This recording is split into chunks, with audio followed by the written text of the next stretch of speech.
বিরতির পর আবারও স্বাগত সংবাদে। ভারতরত্ন প্রাক্তন প্রধানমন্ত্রী রাজীব গান্ধীর প্রয়াণ দিবস উপলক্ষে ত্রিপুরা প্রদেশ কংগ্রেসের উদ্যোগে বুধবার তার শহীদ দিবস পালন করা হয় এবং দিনের শুরুতে দলীয় পতাকা উত্তোলন এবং রাজীব গান্ধীর মর্মর মূর্তিতে পাদদেশে পুষ্পার্ঘ্য অর্পণ করেন কংগ্রেস নেতৃত্বরা।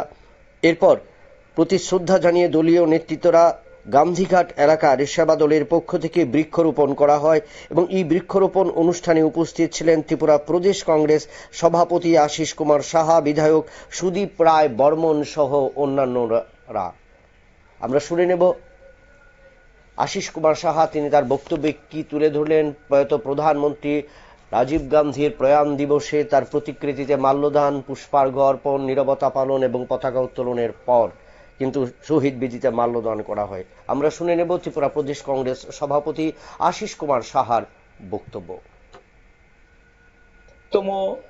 প্রয়াণ দিবস, এই দিবসে সকলকে আমি প্রদেশ কংগ্রেসের কর্মসূচিতে আহ্বান রেখেছিলাম।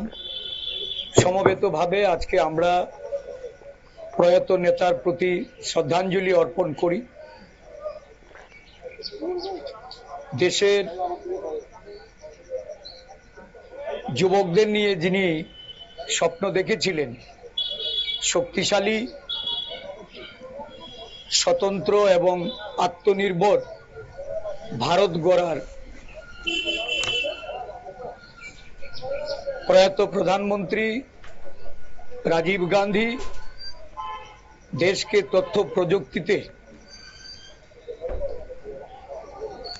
একবিংশ শতাব্দীতে সমগ্র বিশ্বের মধ্যে ভারতবর্ষ একটা বিশেষ রাষ্ট্ররূপে গণ্য হবে, এই দিশায় উনি দেশকে পরিচালিত করেছেন।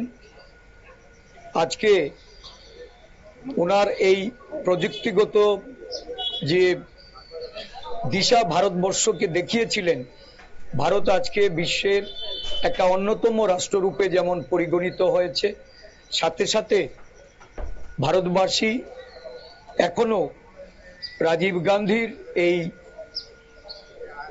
যে প্রয়াস, এই প্রয়াসে দেশের যুব সমাজ যারা সমগ্র বিশ্ব জুড়ে আজকে দাবিয়ে বেড়াচ্ছে, রাজীবজির এই স্বপ্ন পূরণে ভারতের যুব সমাজ আজও ওনাকে স্মরণ করে এবং উনি ভারতবর্ষের মাটিতে এখনো ততটাই প্রাসঙ্গিক যতটা উনি জীবদ্দশায় ভারতবর্ষকে একটা অন্যতম সেরা বিশ্বের রাষ্ট্ররূপে পরিগণিত করতে চেয়েছে। ওনার প্রতি আবারও শ্রদ্ধাঞ্জলি অর্পণ। আমরা শুনলাম রাজ্য কংগ্রেস সভাপতি আশিস কুমার সাহার বক্তব্য। শক্তিশালী এবং স্বতন্ত্র ভারত গড়বার যিনি কারিগর ছিলেন বলে প্রয়াত রাজীব গান্ধী তার স্বপ্ন আগামী দিনে বাস্তবায়িত করবেন, এমনই বক্তব্য কিন্তু আজ তার শহীদান দিবসে, প্রয়াণ দিবসে সেই বার্তায় কিন্তু দলীয় কর্মী সমর্থকদের উদ্দেশ্যে রাখলেন ত্রিপুরা প্রদেশ কংগ্রেস সভাপতি আশিস কুমার সাহা। আমরা নিয়ে নিচ্ছি একটা ছোট্ট বিজ্ঞাপন বিরতির, সঙ্গে থাকুন।